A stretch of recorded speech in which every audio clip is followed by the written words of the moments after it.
नमस्कार, मैं हूं केशव पंडित और आप देख रहे हैं देश का तेजी से बढ़ता है टीवी न्यूज़ चैनल और इस वक्त आप देख रहे हैं हमारा खास कार्यक्रम सीधा सवाल। हमारे साथ में हैं भारतीय युवा कांग्रेस के वरिष्ठ राष्ट्रीय प्रवक्ता शान खान जी। बहुत-बहुत स्वागत है खान साहब आपका एटीवी पर। धन्यवाद। आज का जो विषय है वो भी बिल्कुल साफ है क्योंकि विषय को लेकर के लोग इधर से उधर जो है उस पर बातचीत नहीं करते जो प्रमुख मुद्दा है। बलात्कारी बाबा पर भाजपा आखिर मेहरबान क्यों है इतनी? लगातार पैरोल पर पैरोल, पैरोल पर पैरोल इतना ही ज़रूरी है, बहुत आवश्यक है तो उस पर सरकारी पैसे का इतना दुरुपयोग क्यों किया जा रहा है? सीधा छोड़ दीजिए आप उसको, कम से कम सरकारी धन तो बच जाएगा। अगर इतना ही महत्वपूर्ण है भाजपा के लिए, इतनी पैरोल ज़रूरी है बाबा के लिए, तो आसाराम पर तो कभी भी इतनी मेहरबान भारतीय जनता पार्टी नहीं हुई, उन पर तो दोष सिद्ध भी नहीं हुए। लेकिन यही सरकार इसी को बार-बार क्यों लगता है हरियाणा सरकार को कि एक ऐसा बाबा जो दोषी है जिसके लिए फांसी की मांग करनी चाहिए थी, उसी बाबा पर सरकार बार-बार मेहरबान हो रही है, जो दोषी साबित हो चुका है, बलात्कारी है। जी, देखिए केशव भाई, राम रहीम को पैरोल मिलना और वो भी बार बार मिलना, 4 वर्ष में 11 बार राम रहीम पैरोल पर रिहा हो चुके हैं। महिला सुरक्षा पर भाजपा का और मोदी जी का ये असली चेहरा है। महिला सुरक्षा पर भाजपा और मोदी जी कितने गंभीर हैं और कितना भाजपा और मोदी जी महिलाओं का सम्मान करते हैं, ये इससे स्पष्ट हो जाता है। बार बार एक ऐसा व्यक्ति जो बलात्कार के आरोप में जेल में है और वो आरोप सिद्ध हो चुके हैं, वो अब आरोपी नहीं बल्कि वो अब दोषी है, ऐसे जघन्य अपराध के दोषी को बार बार पैरोल मिलना ये दर्शाता है कि भारतीय जनता पार्टी का हाथ बलात्कारियों के साथ है। भारतीय जनता पार्टी बलात्कारियों के समर्थन में खड़ी है। भारतीय जनता पार्टी इस देश की महिलाओं का सम्मान नहीं करती है और भारतीय जनता पार्टी केवल महिला सुरक्षा के नाम पर बड़े बड़े भाषण देती है, खोखले भाषण देती है। ये पैरोल जो बार बार राम रहीम को मिल रही है, इससे ये स्पष्ट होता है कि यदि ऐसे तो हरियाणा में भाजपा का सुपड़ा साफ हो रहा है, ये दहाई का आंकड़ा भी पार नहीं कर पा रहे हैं वहां पर। और यदि दुर्भाग्य से कहीं भाजपा की राज्य सरकार दोबारा बन जाती तो जैसे बिल्किस बानो के बलात्कारियों के भाजपा सरकार ने सजा माफ कर दी थी, उसी प्रकार से राम रहीम की सजा को भी ये भाजपा सरकार माफ करके उसे समाज में खुला छोड़ देने का काम करती। किंतु अब जब चुनाव हो रहे हैं, निश्चित रूप से जनता का रुझान कांग्रेस पार्टी की तरफ है। कांग्रेस पार्टी की सरकार बनेगी तो ऐसे बलात्कारियों पे शिकंजा कसा जाएगा और ऐसे बलात्कारियों की जगह मात्र और मात्र जेल की सलाखें होंगी। आपको लगता है कि राम रहीम के आने से जो चुनाव का जो रुख है वो कहीं न कहीं बदलेगा या इसी को प्रभावित करने के लिए जो है ये पैरोल का जो पूरा जो प्रपंच था जो रचा गया, वो ठीक चुनाव से इन मौके पर जो है हालाँकि कुछ शर्तें भी बताई जा रही हैं कि इन शर्तों पर राम रहीम को निकाला गया, मेरा कोई वास्ता नहीं है राम रहीम से, लेकिन निकाला तो भाजपा की सरकार ने, इसमें भी कोई दो राय नहीं है। तो क्या लगता है आपको चुनाव प्रभावित होगा राम रहीम से? और अगर नहीं होगा तो फिर कांग्रेस को डर कैसा? क्या आपको लग रहा है कि चुनाव प्रभावित होगा? जी। देखिए केशव जी, मुझे और मेरी पार्टी को नहीं लगता कि कोई बलात्कारी जेल से बाहर आकर चुनाव को प्रभावित कर सकता है, मतदाताओं को प्रभावित कर सकता है। ये तो भाजपा की घटिया सोच है, जिसे ये लगता है कि एक बलात्कारी के बल पे वो चुनाव जीतने जा रहे हैं। मुझे नहीं लगता, ये चुनाव बिल्कुल स्पष्ट है। ये चुनाव हरियाणा की महिलाओं के सम्मान के लिए है। ये चुनाव हरियाणा की जनता ये देखकर अपना मतदान करेगी कि किस प्रकार से हरियाणा के पहलवान, हरियाणा की बेटियां दिल्ली के जंतर मंतर पर घसीटी गई, किस प्रकार से भाजपा के एक सांसद और कुश्ती संघ के अध्यक्ष भूषण शरण सिंह को पूरी भाजपा ने बचाया। हरियाणा की राय, हरियाणा की जनता की राय एकदम स्पष्ट है। वो भाजपा का सुपड़ा साफ कर रही है और भाजपा दहाई का आंकड़ा भी नहीं छू पाएगी। इसीलिए भाजपा घबराई, बौखलाई और भाजपा एक बलात्कारी के बल पर चुनाव जीतने का प्रयास कर रही, किंतु भाजपा मुगालते में है, भाजपा भ्रम में है। इससे भाजपा का ही नुकसान होने वाला है। भाजपा ये काम करके, मोदी जी ये काम करके अपने आप को ही बेनकाब कर रहे हैं और वो देश को दिखा रहे हैं कि कितने बड़े महिला विरोधी हैं मोदी जी और कितनी बड़ी महिला विरोधी पार्टी भारतीय जनता पार्टी है। क्योंकि मोदी जी को और भारतीय जनता पार्टी को, आरएसएस को और इनकी विचारधारा को ना तो देश के संविधान पर विश्वास है, ना देश के कानून पर विश्वास है, ना देश के न्यायालयों पर विश्वास है। और भारतीय जनता पार्टी भारत के इस संविधान का अनादर करती है, इसको कुचलने और बदलने की कुचेष्टा करती है, प्रयास करती है। अब देश की जनता जागरूक हो चुकी है, भाजपा के भ्रम में नहीं फंसने वाली है, भाजपा के जाल में नहीं फंसने वाली है।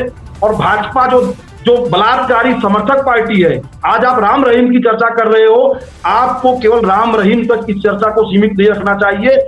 आपको यह देखना चाहिए कि भाजपा ने बलात्कारियों के समर्थन में इससे पहले भी कई बार कदम उठाए हैं, चाहे वो कठुआ बलात्कारियों के पक्ष में रैली निकालने की बात हो, चाहे वो उत्तर प्रदेश के उन्नाव में जो घटना हुई थी, इनके विधायक ने एक कन्या का बलात्कार किया था, उसके पक्ष में रैली निकालना हो, चाहे बिल्किस बानो के बलात्कारियों की सजा को माफ करना हो। ऐसे तमाम पाप, अनेकों पाप मैं गिना सकता हूं भाजपा के, जो ये दर्शाते हैं कि मोदी जी और पूरी भाजपा बलात्कारियों के समर्थन में खड़ी रहती है।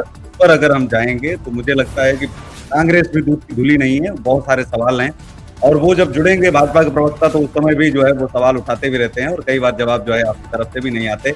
लेकिन आज हम गुरमीत राम रहीम पर ही चर्चा करें तो ज्यादा बेहतर है, क्योंकि उन्हीं के आसपास। लेकिन मैं गिनवा देता हूं अपने दर्शकों को भी कि राम रहीम को 24 अक्टूबर 2020 को एक दिन की पैरोल मिली थी पहले। उसके बाद जो 21 मई 2021 को भी एक दिन की पैरोल मिलने पर वो जेल से बाहर आया था राम रहीम।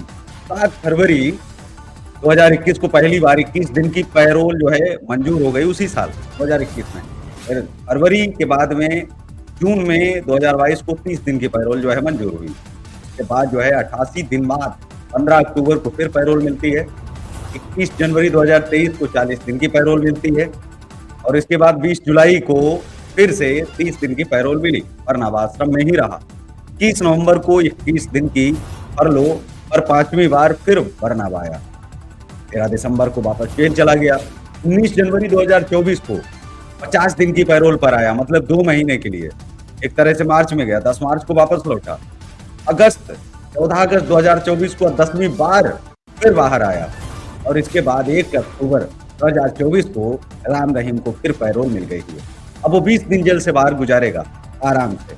अब वो आराम से गुजारेगा या उन शर्तों पर गुजारेगा जिन शर्तों पर उसको पैरोल मिली है, या फिर भाजपा ने अपने चुनावी एजेंडे के लिए इस्तेमाल करने के लिए राम रहीम को बाहर निकाला है, जैसा कि वो बार बार लगातार करते आ रहे हैं। ये तो सवाल उठेगा ही। लेकिन मैं ये जानना चाहता हूँ कि इतने बड़े अपराधी से क्या भारत को डर नहीं लगता? अदालतें मुक्त दर्शक क्यों बनी हैं? जिसको डबल आजीवन मिला हो, मैं ये कह रहा हूँ कि जिसको डबल 20 साल की जेल मिली हो, 40 साल की जिसको सजा हुई हो, वह व्यक्ति बार बार पैरोल पर छूट रहा है। फिर बहुत सारे लोग बंद हैं, उन पर इतनी कृपा दृष्टि, दया दृष्टि ये क्यों नहीं हो पा रही है? सबका साथ सबका विकास है तो बहुत सारे लोग जो है बंद हैं हत्या के केस में, बलात्कार के केस में। उन लोगों पर भी थोड़ी दया दृष्टि, कृपा दृष्टि हो जाए सरकार की। जी देखिए केशव जी देखिए, बहुत सारे ऐसे लोगों को भारतीय जनता पार्टी के शासन में जेलों में डाल दिया गया है जिनके विचार भाजपा के खिलाफ थे, या ये कह लो जिन्हें भाजपा पसंद नहीं करती थी। वे लोग कई महीनों से, कई वर्षों से जेल में हैं, उनकी जमानत नहीं हो रही है, वो बाहर नहीं आ पा रहे हैं और सरकारी वकील उनकी जमानत का विरोध कर रहे हैं और उन्हें बाहर नहीं आने देने का अनुरोध कर रहे हैं न्यायालय में, जबकि वो केवल आरोपी हैं, उनपे आरोप सिद्ध नहीं हुए, वो अपराधी नहीं है। और यहां राम रहीम जो अपराधी है, जिसपे दोष सिद्ध हो चुका है, उस पर भाजपा मेहरबान है। 4 वर्ष में 11 बार पेरोल देती है, क्योंकि भाजपा को लगता है कि राम रहीम उनका स्टार प्रचारक है। किंतु ये भाजपा की घटिया सोच है, ये भाजपा की गंदी सोच है, जो एक बलात्कारी को स्टार प्रचारक समझ रहे हैं। भाजपा को लगता है कि राम रहीम जेल से बाहर निकलकर भाजपा के लिए प्रचार करेगा और भाजपा को वोट मिल जाएंगे, तो भाजपा भ्रम में है। देश की जनता, हरियाणा की जनता जागरूक हो चुकी है और हरियाणा की जनता ने मोदी जी के चेहरे को और भाजपा के घिनौने चेहरे को पहचान लिया है और अब वो दोबारा भ्रम में नहीं आएगी जनता। और हरियाणा की जनता स्पष्ट रूप से ये जो राम रहीम का प्रकरण हुआ है उससे भाजपा की सीटें और कम हो जाएंगी। भाजपा की सीटें राम रहीम के पेरोल से पहले हो सकता था 1-2 सीटें अधिक आ जाती, पर ये कृत्य करके भाजपा ने अपनी सीटें और घटाने का काम कर दिया है।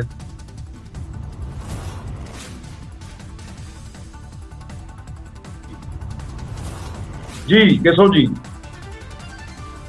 लेकिन सवाल फिर वही है कि भाजपा आखिर जो है ऐसा क्यों करती है? हर बार चुनावों के समय पर कुछ न कुछ ऐसा करती है जो उन्हें पता है विवादित भी है, लेकिन उससे मिलता क्या है? इन सब चीजों को बढ़ावा जो दिया जा रहा है, किसी अच्छे देशभक्त को निकाला होता, हरियाणा में बहुत सारे लोग ऐसी जेल काट रहे होंगे, उन लोगों को निकाल दिया होता। मुझे लगता है कि बहुत सारे लोगों के परिवार बिखर गए, ऐसे लोगों को निकाल दिया होता जिन्हें काफी समय हो गया है, तो उनको मुझे लगता है कि अगर छोड़ दिया गया होता बहुत अच्छा एक मैसेज जाता। अगर वो चाहते तो 2 अक्टूबर पे ऐसा भी तो कर सकते थे, गांधी जयंती पर एक अहिंसात्मक एक संदेश भी जाता। तो क्या गांधीवाद उनके अंदर नहीं है या फिर गांधी जी के पूरी तरह से खिलाफ है? वैसे तो फूलमाला चढ़ाते हैं भाजपा के लोग। जी देखिए केशव भाई, भारतीय जनता पार्टी की विचारधारा, आरएसएस की विचारधारा, यदि आप स्वतंत्रता संग्राम के पहले का भी इतिहास पढ़ेंगे तो भारतीय जनता पार्टी और आरएसएस हिंदू महासभा की विचारधारा सदैव गांधीवाद के विरुद्ध रही है, उससे विपरीत रही है। इसीलिए स्वतंत्रता संग्राम में गांधी जी ने जब जब जिस आंदोलन का आह्वान किया उसके विरोध में हिंदू महासभा और आरएसएस खड़ी हुई दिखाई दी। वही तो स्थिति आज भी है। भाजपा हिंदू आरएसएस नहीं, हिंदू महासभा किस आंदोलन के खिलाफ थी?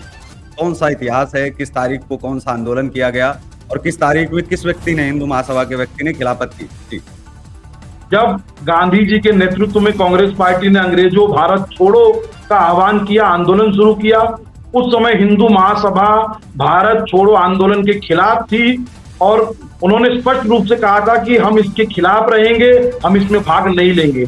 आप इतिहास के पन्ने खंगालेंगे तो निश्चित रूप से आपको ये जानकारी मिलेगी।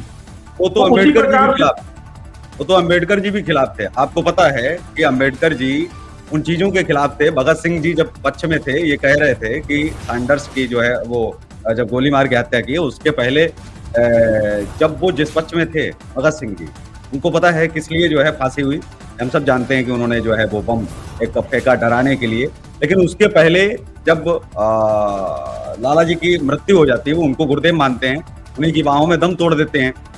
साइमन कमीशन के विरोध में कौन था? भगत सिंह जी। और साइमन कमीशन के पक्ष में कौन था? डॉक्टर अम्बेडकर। जिस तरफ जो है, जहां भगत सिंह जो है साइमन कमीशन के विरोध में बम फोड़ते हैं और वो जो है जेल के अंदर फांसी की सजा उनको मिलती है, साइमन कमीशन का विरोध करने के कारण ही जब लाला जी की मृत्यु हुई थी और सैंडर्स की हत्या की, उसके बाद में इन्होंने बम किस तरह जो है चलाया, सब जानते हैं, जगविदित है। लेकिन उसी पक्ष में डॉक्टर अम्बेडकर भी तो जो है साइमन कमीशन के पक्ष में खड़े थे और कह रहे थे साफ साफ देश को कि हम देखिए हम खड़े हैं, भगत सिंह सही या फिर डॉक्टर अम्बेडकर सही? इन दोनों में कौन सही था? उस समय तो हिंदू महासभा नहीं थी। जी मैं आपसे सीधा सीधा सवाल कर रहा हूं भाई, ये इतिहास है। जी केशव भाई देखिए, लेकिन कांग्रेस जितने भी नहीं, कांग्रेस भगत सिंह के पक्ष में थी, साइमन कमीशन के विरोध में थी। जी अरे केशव भाई पहले आप सुनिए, स्वतंत्रता संग्राम के जितने भी हमारे नायक थे उनमें समय समय पे मत भिन्नताएं थी। किसी विषय को लेकर, किसी मामले को लेकर किसी नायक का मत कुछ और था तो किसी नायक का मत कुछ और था, किंतु उन्होंने कभी भी देश के खिलाफ इसको आप नहीं कह सकते हो। स्वतंत्रता के किसी आंदोलन में भाग नहीं लिया डॉक्टर अम्बेडकर ने, एक दिन भी जेल नहीं गए आपके केशव भाई। केशव भाई ये आपके व्यक्तिगत विचार हो सकते हैं, हमारी पार्टी पूरे तौर पर हिस्टोरिकल विचार हैं और ये एक हिस्ट्री है। केशव भाई आपने, मैं डॉक्टर अम्बेडकर को दलितों का नेता मानता हूँ और मैं बाबा साहब को जो है संविधान का निर्माता भी मानता हूँ और मैं उनको बहुत पढ़ा लिखा व्यक्ति मानता हूँ और मैं वो विद्वान थे, इसमें कोई शक नहीं है। लेकिन वो स्वतंत्रता के किसी आंदोलन में हिस्सा नहीं बने थे। कम से कम आप सामत तो इतिहास में आप पढ़ाइए जो देश पढ़ रहा है। नहीं केशव भाई ये आपके व्यक्तिगत विचार हो सकते हैं, आपका व्यक्तिगत दृष्टिकोण हो सकता है। हमारी पार्टी अम्बेडकर जी को स्वतंत्रता संग्राम सेनानी भी मानती है, संविधान निर्माता भी मानती है और हमारी पार्टी स्वतंत्रता संग्राम सेनानी किसे कहा जाता? किसे कहा जाता स्वतंत्रता संग्राम सेनानी की? देखिए केशव भाई आपकी परिभाषा अलग होगी, हमारी परिभाषाएं अलग है, वो आपके व्यक्तिगत विचार है, आप माने ना माने। चलिए, लेकिन हम लोग भटक रहे थे। मैं अपनी पार्टी का पक्ष रख रहा हूं। जी, हम लोग फिर पुनः मुद्दे पर आते हैं क्योंकि हम लोग जो है चले गए थे। मैं ये जानने का प्रयास कर रहा हूँ कि हरियाणा में जो सरकार है, वहाँ किन दावों पर कांग्रेस की सरकार बन रही है? क्या दावे हैं, क्या चीज़ें ऐसी हैं आपको लगता है कि हरियाणा की वो नब्ज जो कांग्रेस ने टटोल ली है और भाजपा अभी तक पूरा नहीं कर पाई है, इसको लेकर के कांग्रेस जो है रनिंग में है और वो दौड़ रही है, उसको लग रहा है कि नहीं कांग्रेस जो है अब भाजपा में आ जाएगी, हम भाजपा को वहाँ से खदेड़ देंगे, भगा देंगे? जी। देखिए, जिस प्रकार से हरियाणा के पिछले 10 वर्षों की भाजपा की सरकार की विफलताएं रही हैं, चाहे वो बेरोजगारी के मामले को लेकर देख लीजिए आप, सीएमआई की रिपोर्ट कहती है कि भारत का सर्वाधिक बेरोजगारी वाला प्रदेश हरियाणा है। चाहे वो भ्रष्टाचार लूट खसोट के मामले में देख लीजिए, चाहे वो कानून व्यवस्था बिगड़ने के मामले में देख लीजिए, चाहे वो स्वास्थ्य और शिक्षा व्यवस्था के बिगड़ने के मामले में देख लीजिए, ये सरकार हर मोर्चे पर विफल साबित हुई है। किसानों की दुर्दशा, किसानों पर लाठीचार्ज, किसान आंदोलन को लेकर सरकार का और भाजपा का जो रवैया रहा है, पहलवानों को घसीटा गया, पहलवान आंदोलन को लेकर भाजपा का और सरकार का जो रवैया रहा है, इन तमाम नाराजगियों, इन तमाम भाजपा के कुकृत्यों को लेकर जनता में नाराजगी है। जनता भाजपा से विमुख हो चुकी है, जनता इनके कुशासन से परेशान है, जनता इनके भ्रष्टाचार से परेशान है, जनता इनके हर नीति, हर क्रियाकलाप से परेशान है। इसीलिए जनता ने मन बना लिया है कि भाजपा का संपूर्णता सुपड़ा साफ करके हरियाणा से भाजपा को निस्तो नाबूद करना है और हरियाणा में एक पूर्ण बहुमत की कांग्रेस की सरकार बनानी है, जो जनता के हित की बात करे, किसानों के हित की बात करे, पहलवानों के हित की बात करे और हरियाणा के हर नागरिक, हर समाज, हर वर्ग, हर समुदाय के लिए योजनाएं लाए और सबकी तरक्की, प्रगति, उन्नति और खुशहाली के लिए काम करे। जी। लेकिन अब कांग्रेस को लेकर के खबर और भी आई है कि जो आपके वहाँ विधायक हैं, जो हुड्डा जी के करीबी हैं, धर्म सिंह चौक्कर, उनकी गिरफ्तारी को लेकर के भी सवाल उठ रहे हैं कि अब एक बड़ा झटका जो है कांग्रेस को लगने जा रहा है, जिस वजह से जीत रहे थे। तो क्या ये जो कार्यवाही जो अब हो रही है, ठीक चुनाव के दौरान हो रही है, तो इस दौरान आपको क्या लगता है, चुनाव आयोग पर आपका कोई सवाल है या आपको लगता है कि चुनाव आयोग निष्पक्ष रूप से काम नहीं कर रहा है? इस बार तो कर ही रहा है चुनाव आयोग। नहीं, देखिए केशव भाई, भाजपा जब से सत्ता में आई है उसने ईडी, सीबीआई जैसी सभी केंद्रीय एजेंसियों को, स्वायत्त संस्थाओं को, संवैधानिक संस्थाओं को पंगु बनाने का काम किया है, चाहे वो चुनाव आयोग ही क्यों ना हो। आज जिस प्रकार से हर संस्था में भाजपा के नेताओं का अनावश्यक दखल है, उससे स्पष्ट होता है कि भाजपा ने देश की स्वायत्त संस्थाओं और संवैधानिक संस्थाओं को पंगु बनाकर रख दिया है। हरियाणा के चुनाव में भाजपा ने अपनी हार सामने देख ली है, इसीलिए भाजपा बौखला चुकी है, घबरा चुकी है और निम्नता पर उतारू हो चुकी है। ये जो आप बता रहे हैं ये तो बिल्कुल सामान्य बात है। अभी कुछ माह पहले हमारे एक विधायक पवार जी के वहां ईडी ने छापेमारी की थी, उनको गिरफ्तार किया था। बाद में न्यायालय में जब मामला गया तो न्यायालय ने ईडी को फटकार लगाई। तो ये सारे मामले राजनीति से प्रेरित हैं, ये सारे मामले विद्वेष के कारण किए जा रहे हैं। ईडी, सीबीआई का दुरुपयोग करके किस प्रकार से भाजपा अपने राजनीतिक विरोधियों को कुचलने का काम करती है, उन्हें बदनाम करने का काम करती है, उन्हें जेलों में डालने का काम करती है, ये पूरा देश और पूरी दुनिया देख रही है।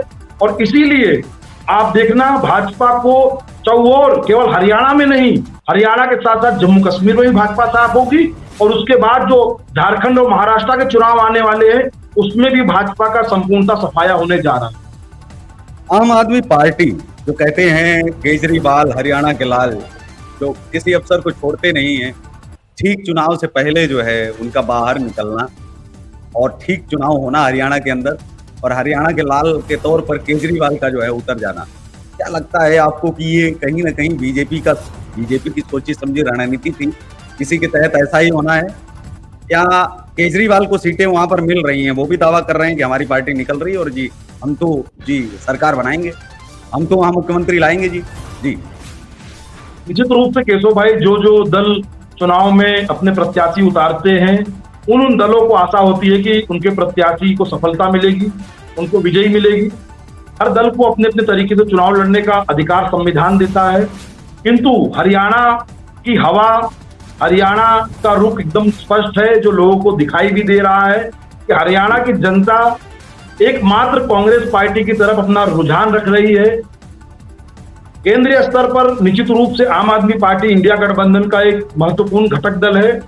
तो हमने पंजाब में भी जो लोकसभा चुनाव लड़ा था वो अलग अलग चुनाव लड़ा था, और अलग अलग चुनाव लड़कर भी हमने भाजपा का सुपड़ा साफ किया पंजाब में, और लोकसभा के चुनाव में हमने भाजपा को पंजाब में खाता तक नहीं खोलने दिया। उसी प्रकार से निश्चित रूप से आम आदमी पार्टी अलग चुनाव लड़ रही है, हरियाणा में कांग्रेस अलग चुनाव लड़ रही है। हम अलग अलग चुनाव लड़कर भी भाजपा का डब्बा गोल करने में सक्षम है। हम अलग अलग चुनाव लड़कर भी भाजपा की खटिया खड़ी और बिस्तरा गोल करने जा रहे हैं। एक सवाल सबसे ज्यादा उठता है, राष्ट्रीय पार्टियां कहीं ना कहीं एक जो है अपना एक ताश का पत्ता छुपा लेती हैं, शतरंज, ये राजनीतिक शतरंज है। यहाँ पर हमेशा सीएम के चेहरे छुपा लिए जाते हैं। लेकिन मैं आपसे ये जानने का प्रयास भी करूंगा और जानना भी आपसे ये चाहता हूँ कि हरियाणा में सीएम कौन बनेगा, मुख्यमंत्री का चेहरा कौन है, हुड्डा या फिर कोई और चेहरा आप बनाने जा रहे हैं वहां पर? देखिए केशव भाई, सौभाग्य से हमारी स्थिति भाजपा जैसी बिल्कुल भी नहीं है। जिस प्रकार से भाजपा नेतृत्व के अकाल को झेल रही है, दूसरे दलों के नेताओं को ला लाकर पद देना पड़ रहा है, सौभाग्य से ऐसी स्थिति कांग्रेस की बिल्कुल भी नहीं है।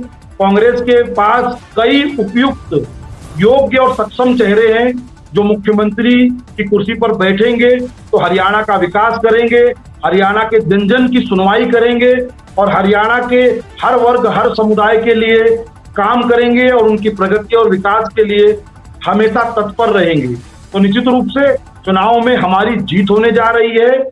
हमारे प्रत्याशी चुनाव जीतकर आएंगे, विधायक दल की बैठक होगी, हमारा शीर्ष नेतृत्व और विधायक दल आपस में बातचीत करके, आपस में विचार विमर्श करके जो सबसे उपयुक्त चेहरा होगा, जो सबसे स्वीकार्य चेहरा होगा, उसको हरियाणा का मुख्यमंत्री बनाया जाएगा और हरियाणा पुनः प्रगति के मार्ग पर जाएगा। हरियाणा से भाजपा का भय, भूख, भ्रष्टाचार वाला शासन जाएगा। हरियाणा से भाजपा का लूट खसोट वाला शासन जाएगा। हरियाणा से भाजपा जो किसान विरोधी पार्टी है वो जाएगी, जो महिला का सम्मान नहीं कर सकती और राम रहीम जैसे बलात्कारियों के समर्थन में खड़ी रहती है, ऐसी पार्टी को शासन से दूर करने का काम हरियाणा की जनता करने जा रही है। ठीक है, हमारे साथ में इस समय भारतीय जनता पार्टी के वरिष्ठ प्रवक्ता हमारे साथ में राजेश द्विवेदी जी हैं, जो प्रतिनिधि भी हैं सांसद जगदम्बिका पाल जी के, जो राज्यसभा के जो है स्पीकर भी हैं। तो राजेश द्विवेदी साहब, बहुत बहुत स्वागत है आपका एटीवी के पैनल पर। बहुत बहुत धन्यवाद आपको। जी, हमारे साथ में शान खान साहब ने आवाज उठाई है इसी चीज को लेकर के, क्योंकि आज का विषय भी वही था कि राम रहीम पर, बलात्कारी राम रहीम पर आखिर भाजपा इतनी मेहरबान क्यों है? 11-11 बार उनको पैरोल दे देती है, क्या बचे है ठीक चुनाव से पहले उनको लाने की?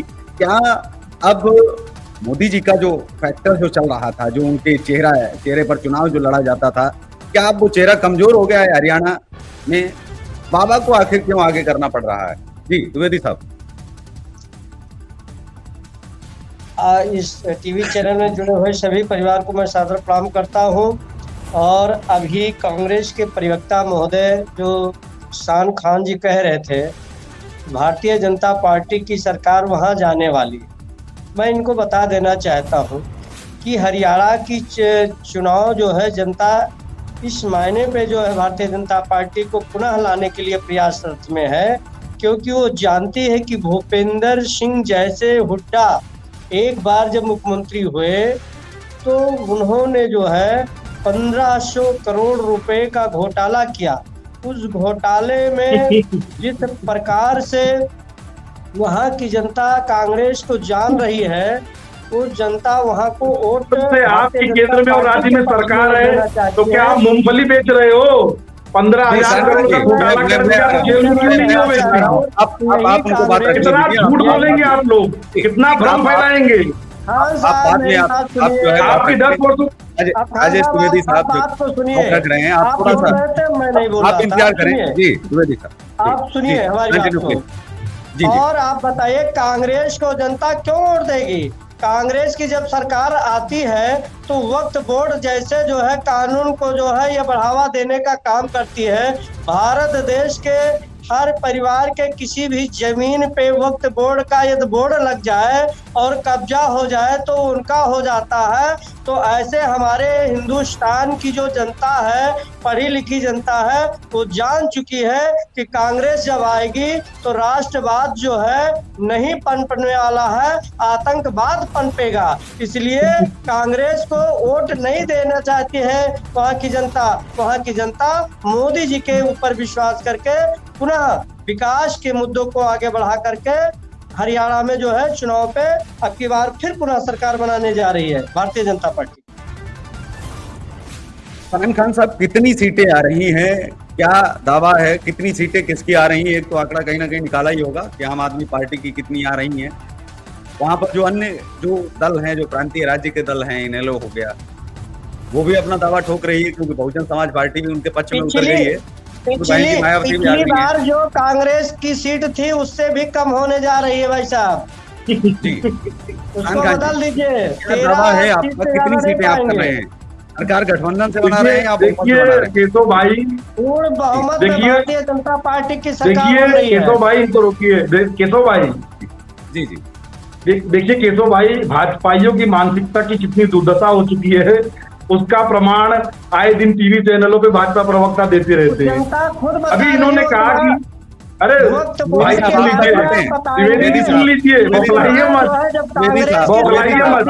आपके मानसिक स्थिति के बारे में मैं परिचित हूँ, आप बौखलाइए मत। आप बौखलाइए मत, सुन लेते हैं। अरे द्विवेदी जी क्यों इतना बौखला रहे हैं भाई आप? कब्जा किया है जी। अरे द्विवेदी जी इतना मत बौखलाइए, चुनाव हार रहे हैं तो बौखला क्यों रहे हैं आप? हम पहले शान खान जी को सुन लेते हैं, फिर आप तक आते हैं। जी आप इंतजार करें। केशव भाई जैसे मैं कह रहा था कि अभी भाजपा प्रवक्ता ने कहा कि भूपेंद्र सिंह हुड्डा ने 15,000 करोड़ का घोटाला किया। 15,000 या 1,500 पता नहीं कितने का घोटाला बता रहे थे। मैं इनसे पूछना चाहता हूं कि 10 वर्षों तक इनकी सरकार केंद्र में रही और 10 वर्षों तक राज्य में रही। यदि एक व्यक्ति इतने बड़ा घोटालेबाज है तो वो जेल में क्यों नहीं है? इनकी सरकार क्या कर रही थी 10 वर्ष तक? उसके खिलाफ कितनी जांच हुई? वो जेल क्यों नहीं गया? ये मुझे बताएं। यदि उसको, इस एक व्यक्ति को इतना बड़ा घोटालेबाज ये मानते हैं तो ये 10 वर्षों तक शासन में बैठकर क्या करते रहे? बताइए द्विवेदी जी। 834 करोड़, बताइए द्विवेदी जी। 834 करोड़ रुपए तो जेल में क्यों नहीं है वो? जेल में क्यों नहीं है वो जवाब दे रहे हैं कि अगर हम भ्रष्टाचारी थे तो हमें भी जेल में डाल दिया गया। जी वो कह रहे हैं भ्रष्टाचारी होते तो जेल में होते। हमें जेल में आप डालते। जो 834 करोड़ की संपत्ति जब्त की गई है वो भ्रष्टाचार नहीं जो है दर्शाता है। अरे यदि वो इतने बड़े भ्रष्टाचारी 10 वर्षों से आपकी सरकार क्या कर रही है? केंद्र की सरकार क्या कर रही है? राज्य की सरकार क्या कर रही है? देखिए भारतीय जनता पार्टी का एक विकास नीति है और इस विकास के नीति अरे आप बताइए ना द्विवेदी जी, द्विवेदी जी बताइए ना, द्विवेदी जी बताइए ना भाई जरा। हम पूछ लेते हैं, लेकिन खान साहब आपसे मैं समझना चाहता हूँ कि ये जो हरियाणा के अंदर जो है, इसलिए भारतीय जनता पार्टी भारत के यशस्वी प्रधानमंत्री माननीय मोदी जी के नेतृत्व में सरकार बनाने जा रही है। और निश्चित है हरियाणा की जनता कमल खिलाओ बारंबार, मोदी लाओ बारंबार, इस नारे के साथ में पूरा सरकार बनेगी। और मैं आपसे बता देना चाहता हूं कि ये बताइए कि वक्फ बोर्ड हटना चाहिए कि नहीं हटना चाहिए, जरा आप बताइए। बलात्कारी छूटना चाहिए या नहीं छूटना चाहिए, पहले ये बताइए आप। बलात्कारी बार बार पेरोल मिलना चाहिए या नहीं मिलना चाहिए, पहले ये बताइए आप। राम रहीम आपका क्या लगता है? चिल्लाने से राम रहीम भाजपाइयों का क्या लगता है? लेकिन आप राम रहीम भाजपाइयों क्या लगता है, बताइए पहले आप। राम रहीम से मोदी जी का क्या याराना है जो बार बार पेरोल मिल जा रही है, बताइए आप। कांग्रेस के राम रहीम से मोदी जी का क्या याराना है, बताइए आप। आतंकवाद बढ़ाओ, उसके राम रहीम बलात्कारी से मोदी जी का क्या याराना है, बताइए आप। होते थे। अरे द्विवेदी जी बताइए ना, राम रहीम पे क्यों शर्मिंदा हो जा रहे हो आप? राम रहीम से मोदी जी का क्या याराना है? पाकिस्तान का नारा लगने पे इतना खुश क्यों होते हो? राम रहीम से मोदी जी का क्या याराना है, बताइए ना। आप जो बलात्कारी के प्रति इतना आप लोग नरमी अपना रहे हैं। हम चाहते हैं राम रहीम मोदी जी के साथ, मोदी जी और राम रहीम में क्या याराना है, बताइए द्विवेदी जी। बलात्कारी डिबेट को कर क्यों ही आप रहे हैं, लोग छोड़ रहे हैं बार बार? हम कि चाहते हैं कि हम राम डिबेट कर ही रहीम रहे से हैं। वो हमारा कोई द्विवेदी ताल्लुक साहब, नहीं। वहाँ की जनता जो है वहाँ कानून का जो उल्लंघन करेगा उसके खिलाफ कानून दोषी तो व्यक्ति राम को जेल रहीम से भेज मोदी जी देंगे। का क्या कानून का याराना काम है? है छोड़ना पाए जो क्या है वो, उसमें कोई भारतीय जनता पार्टी का लेना केशव देना भाई नहीं से है। पूछिए आप कि लेकिन राम रहीम से भाजपा जो मोदी जी का आरोप क्या लग रहे याराना है जो हैं, बार बार पेरोल मिल रही है? साहब जो आरोप लग रहे हैं भाजपा पर बार बार कि 11 बार जो है लगातार, बार बार लगातार 11 बार, वो भी एक बलात्कार के संगीन आरोपी जो दोषी हो चुके हैं, जिनको सजा भी सजा याफ्ता मुजरिम हम कह सकते हैं, जेल काट रहे हैं, लेकिन उनको लगातार पैरोल मिलना, बार बार पैरोल, सरकारी खर्चे का दुरुपयोग नहीं है क्या? क्योंकि एक बार हम सब जानते हैं पैरोल जब मिलती है तो कितने जो है हमारी सुरक्षा पर जो पैसा खर्च होता है उसकी, वो हमारे जो कमांडोज वो आते हैं बाहर, सुरक्षा में रहते हैं, खर्चा किया जाता है। इतना खर्चा करने की क्या जरूरत है? जब 11 बार दे दी है तो मुझे लगता है और बार लगातार जो है जारी ही रहेगी। और ये भी कोशिश ये भी हो सकता है कि आने वाले समय में कांग्रेस भी दे, राज भाजपा कर रही है या कांग्रेस नहीं भी करे, दोनों चीजें हैं। लेकिन मेरा सवाल ये है कि अगर इतनी बार छोड़ दिया तो उसको सीधा क्यों नहीं छोड़ दिया? राम रहीम अगर इतना ही बहुत जरूरी है हरियाणा के लिए और लोगों के लिए, और आपको लगता है कानून से ऊपर है वह व्यक्ति, तो उसको सीधा क्यों नहीं जो है छोड़ दिया? अदालतों ने तो नहीं जो है कहीं पर कहा, सरकार बार बार पैरोल क्यों दे रही है? ये पैरोल जो है अगर किसी को देना था, बेल देनी थी और सीधे छोड़ देना था, ये तो अदालतों के ऊपर छोड़ देना चाहिए था। इतना और किसी के लिए क्यों नहीं किया गया? लेकिन राम रहीम के ऊपर क्यों उनका चेहरा आगे किया जा रहा है? क्या राम रहीम के चेहरे पर जो है चेहरे से चुनाव वहां पर जीत रही है भाजपा हरियाणा के अंदर? मोदी जी जो एक लहर थी वो क्या खत्म सी हो गई है क्या? ये इस चेहरे के लाने के बाद, इसको उठाने के बाद में तो यही मैसेज एक जाएगा देश के अंदर कि हरियाणा में तो कम से कम छवि नहीं है। भले ही दिल्ली से हरियाणा बॉर्डर पर ही सही, लेकिन अब लग रहा है कि मोदी जी की छवि जो है वो कमजोर हो रही है, हरियाणा तक उनकी छवि नहीं पहुंच पा रही है। कहते हैं कि दिल्ली में अगर कोई किसी का सिंहासन हो और वो सिंहासन पर बैठा हो तो उसकी परछाई जो है हरियाणा तक तो जाती ही है, इतना तो असर होना ही चाहिए। तो क्या कहेंगे आप इसको लेकर के कि क्या वास्तव में जो छवि है वो नुकसान हुआ है? अब बलात्कारी बाबाओं जैसे जो है ये बाहर आएंगे, अब ये छवि बचाएंगे भाजपा की, ये चुनाव जितवाएंगे। क्या आपको लगता नहीं कि ये सरकार ने जल्दबाजी की है या सरकार ने जानबूझ करके ऐसा किया है या वास्तव में मजबूरी थी? जी द्विवेदी साहब। देखिए, हम आपसे कहना चाहते हैं कि राम के नाम पे, राम का नाम जैसे कांग्रेस के कान में गूंजता है तो पता नहीं इनको क्या दिक्कत हो जाती।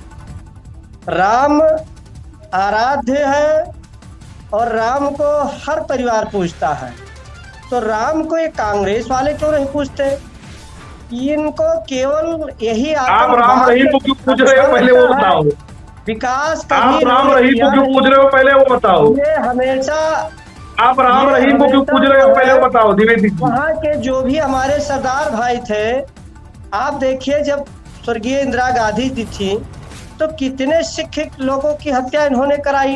लेकिन मैं सवाल तो पूछ रहा था आपसे हरियाणा पर और आप जो है सिख पर पहुंच गए। मैं तो 1984 नहीं, वाला ये भी भाग रहे हैं, इनको पूछिए बलात्कारियों के साथ क्या याराना है मोदी जी का, पूछिए इनसे। मेरा बहुत जो है द्विवेदी साहब आप बहुत पुराने बुजुर्ग आ रहे हो कि टीवी पर आप बहुत मैं पुराने कहना बुजुर्ग आ चाहता रहे हूँ कि हो। देखिए मोदी जी की एक नीति है, मोदी जी की नीति ये है कि मोदी जी सबका साथ, सबका विकास, सबके सम्मान पे जो है ठीक है, लेकिन ऐसे में बलात्कारी को तो विकास नहीं दिया जा सकता। हरियाणा में जो सरकार बनेगी वो मोदी जी के नेतृत्व और विकास पे बनेगी। द्विवेदी साहब, आप बहुत वर्षों से आप जो है हमारे साथ में बैठते आ रहे हो। आप जानते हो कि मैं हमेशा सदैव सावरकर के खिलाफ बोलता हूँ, हिंदुत्व पर मैं सदैव जो है उन लोगों के खिलाफ बोलता हूँ, क्योंकि मैं हिस्ट्री को देख करके चलता हूँ, हिस्ट्री को पढ़ के चलता हूँ। मेरे लिए राष्ट्रवाद जो है वो सर्वप्रथम है, मेरे लिए देशभक्ति सर्वप्रथम है। जो हिस्ट्री में है, जो हिस्टोरिकल है, उन चीजों पर हम बोलते हैं। और जो भी आप गलत कर रहे हैं या जो सही कर रहे हैं उस पर तो जवाब आपको देना पड़ेगा। आपसे हमने सीधा सवाल किया कि राम रहीम का जो एक बड़ा मुद्दा उठाया जा रहा है उस पर आप बचते क्यों नजर आते हैं? क्यों आपको सहारा लेने की जरूरत पड़ जाती है इंदिरा गांधी की? इंदिरा गांधी का जो मैटर आएगा उस पर भी सवाल कर लेंगे। जब पंजाब में आएंगे तो इन पर भी, ये कहाँ दूध के धुले? मैं तो कहता हूँ कांग्रेस दूध की धुली अगर होती तो भाजपा कभी नहीं आ पाती। भाजपा ये कांग्रेस की अपनी गलतियां मानती है। राहुल गांधी तो खुल करके कह चुके हैं कि मैं तो गुरु मानता हूं। मैंने कहा कि राम जो है आराध्य देव है, और राम का राम चित्र रहीम की बात कीजिए, संविधान से हटाया रहीम भूल जा जाता रहे हैं आप, केवल राम बोल कांग्रेस रहे की हैं। सरकार में, द्विवेदी जी, कांग्रेस राम रहीम की सरकार बात में कीजिए। हटाया जाता है, तो राम के नाम पे इनको चिढ़ क्यों? नहीं, उनको तो रहीम के नाम पर भी चिढ़ है, वो तो चिढ़ रहे हैं ना, वो बोल रहे हैं आपने रहीम को बाहर कैसे कर दिया, वो तो सीधे बोल रहे हैं। अब सवाल आपसे पूछ रहे हैं, अब आप बताइए। चलिए वो राम को कम कर देते हैं, रहीम को आपने बाहर क्यों किया, ये आप बता दीजिए। चलिए जी हेलो जी, शान खान जी, क्या लगता हमारा है कहना, जी? हमारा जी आप तक भी कहना आते हैं ये द्विवेदी है साहब, कि आप भारतीय जी जनता पार्टी सिर्फ विकास की राजनीति करती है और सब सद्भाव को राम लेकर रहीम के को चलने का पैरोल देना संकल्प कौन सा लेती विकास है है। भाई? भाजपा के नेतृत्व में केशव भाई से पूछिए, राम रहीम को पैरोल देना विकास है क्या? नारा रहता है, जो गलत करने वाला व्यक्ति है उसके खिलाफ जो भी कानून है वो कार्रवाई करेगी, निश्चित है, जी। वो कोई भी व्यक्ति वो है, बख्शा नहीं लेकिन अब जाएगा। चलते चलते जो है अब शान खान साहब से भी सवाल, राम रहीम को इतना अफजल हम शर्मिंदा मानते है, हैं तेरे आप, कातिल लगता है जिंदा हरियाणा है, के अंदर कांग्रेस वाले इसका जी। नारा लगवाते थे, इस पे क्या कहेंगे? हरियाणा के अंदर आपके लिए राम रहीम क्यों इतना बड़ा आपको लग रहा है कि क्या उनकी वजह से वास्तव में चुनाव प्रभावित हो रहा है, या आप डर के कारण बता नहीं पा रहे कि नहीं चुनाव में परिवर्तन तो आ रहा है, कहीं ना कहीं प्रभावित तो होगा थोड़ा बहुत, और लेकिन उसको बोलना ठीक नहीं रहेगा क्योंकि भाव भी नहीं देना है, भाजपा के ऊपर आरोप भी लगाना है। तीसरा, अरविंद केजरीवाल, बहन मायावती भी आई वहाँ, इनेलो या फिर तमाम पार्टियां जो वहाँ की उठ रही हैं, उनसे डर नहीं आपको लग रहा है कि नहीं इनके साथ तो कल को गठबंधन कर लेंगे, आपको लगता है कि वो आपके साथ में आ जाएंगे, या फिर आप पूर्ण बहुमत से आप बनाने जा रहे हैं सरकार? दोनों में क्या चीजें आप, पार्टी और क्योंकि वहाँ कांग्रेस पर क्यों आपस केशव में भाई, नाटकबाजी करने का काम करते हैं? केशव भाई अभी जैसे भाजपा प्रवक्ता राम रहीम पे कुछ बोल ही नहीं पा रहे हैं, इनसे पूछा जा रहा है कि राम रहीम का मोदी जी से क्या याराना है जो मोदी जी बार बार राम रहीम को पैरोल दिलवा रहे हैं, तो ये कुछ बोल ही नहीं रहे हैं। ये कहीं अफजल गुरु पे पहुंच जा रहे हैं तो कहीं राम पर पहुंच जा रहे हैं, राम रहीम के मुद्दे पर ये कुछ बोलना ही नहीं चाह रहे हैं। दरअसल राम रहीम को लेकर भाजपा ने अपने आप को बेनकाब कर लिया है कि मोदी जी की महिला विरोधी सोच कितनी घटिया है, भाजपा की महिला विरोधी सोच कितनी घटिया है, और इनका असली चेहरा यही है। ये महिलाओं का इसी प्रकार से दिखावा और खोखला भरा सम्मान करते हैं। अब दूसरी बात की, इनेलो हो, चाहे जसपा हो, चाहे बसपा हो, उनसे हमको डर लग रहा है? बिल्कुल नहीं डर लग रहा है। उनसे डर भाजपा को लगना चाहिए, क्योंकि कहीं ऐसा ना हो कि वो लोग दूसरे नंबर पे आ जाए और भाजपा तीसरे नंबर पे चली जाए। बाकी पहले नंबर पे तो हम ही रहेंगे, पूर्ण बहुमत की सरकार हम ही बनाएंगे, भाजपा का सफाया जनता करेगी। भाजपा दहाई का आंकड़ा भी पार नहीं कर पा रही है हरियाणा में।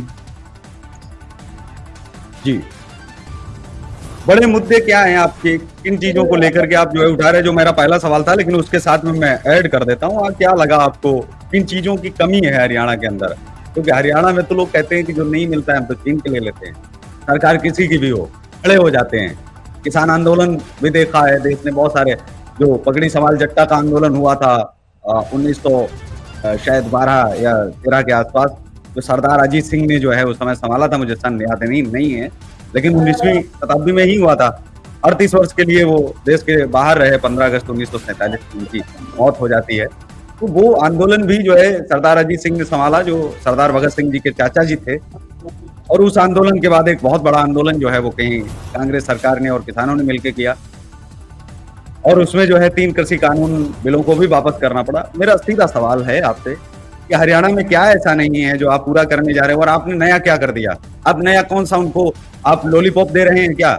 हिमाचल में भी तो आपने लॉलीपॉप दिया, वहां भी आप पूरा नहीं कर पाए। राजस्थान में कांग्रेस के द्वारा कहा गया कि हम आएंगे तो 10 दिन के अंदर हम जी वो कर देंगे, किसानों का कर्जा माफ कर देंगे, तो वहां भी सब साफ कर दिया। तो कई जगहों पर जो है केवल जनता को मूर्ख बनाया जाता है कि नहीं जो भाजपा कर रही है वही वाला हम करेंगे, 15 लाख वाला तो सवाल करे पूछेंगे हम जनता से, लेकिन हम जो कह रहे हैं उसके लिए हमें भले ही 100 दिन लग जाए। हिमाचल में हमने कहा कि ओपीएस देंगे, पर तो हमने बहाना बना दिया जी 1 साल तो हम निकाल लेंगे, फिर 6 महीने और निकाल लिए, फिर 6 महीने और, धीरे धीरे 5 साल कट जाएंगे। तो जनता के साथ छलावा तो दोनों ही कर रहे हैं। ऐसी स्थिति में तीसरा विकल्प फिर क्या है कि तलाश करें जनता को?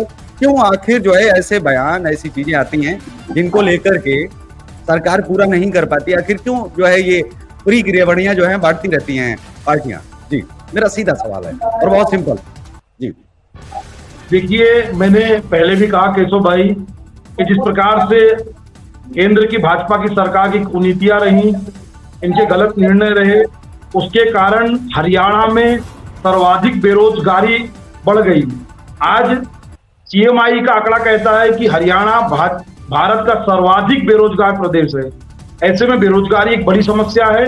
हमारी सरकार आएगी तो बेरोजगारी को कम करने के लिए सबसे पहले तो जो सरकारी पद खाली पड़े हैं उस पर भर्तियां निकाली जाएंगी। भाजपा प्रवक्ता चले गए हैं क्योंकि वो सवाल से बच तो रहे थे। जी, राम रहीम का स्वागत करने गए होंगे।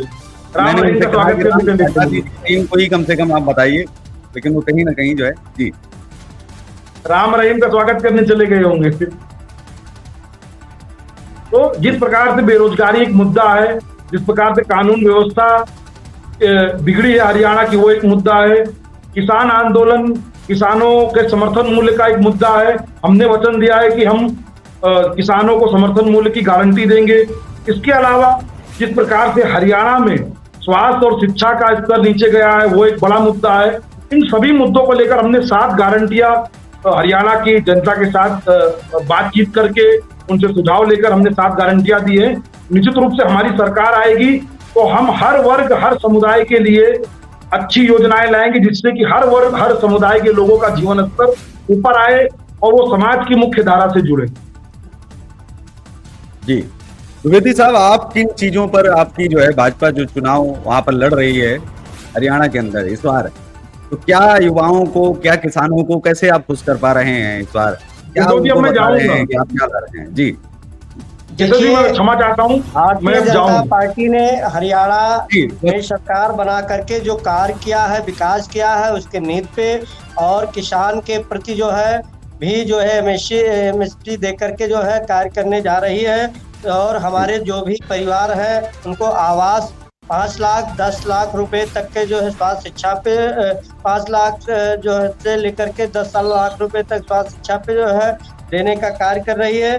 निश्चित है सरकार भारतीय जनता पार्टी के ही पक्ष में बनने जा रही है। ये कांग्रेस केवल जो है जनता को गुमराह कर रही है। कांग्रेस के झांसे में कोई आने वाला नहीं है। फिर मोदी जी के नेतृत्व में हरियाणा में सरकार बनने जा रही है। और कांग्रेस का तो एक नारा जो चलता है हमेशा कि आतंकवाद को लेकर के चलो, राष्ट्रवाद के प्रति जो है हमेशा जो है बुराइयां करो, विदेश में जाकर के देश का नाम जो है गंदा करने का काम करो। कांग्रेस की कोई हमेशा नीति यही रही, चाहे वक्त बोर्ड जैसे परिवार को आगे बढ़ाने का काम किया हो इन लोगों ने।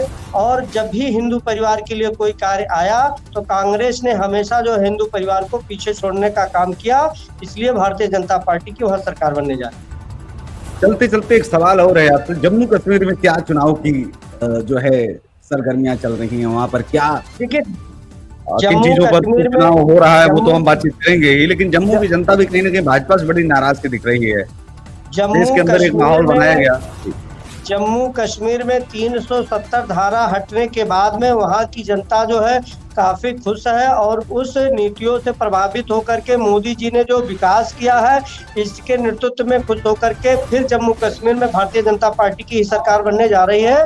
और आपको फिर हम टीवी चैनल पर निश्चित मिलेंगे। जय हिंद, जय भारत, जय श्री राम। ठीक है जी, जय श्री राम।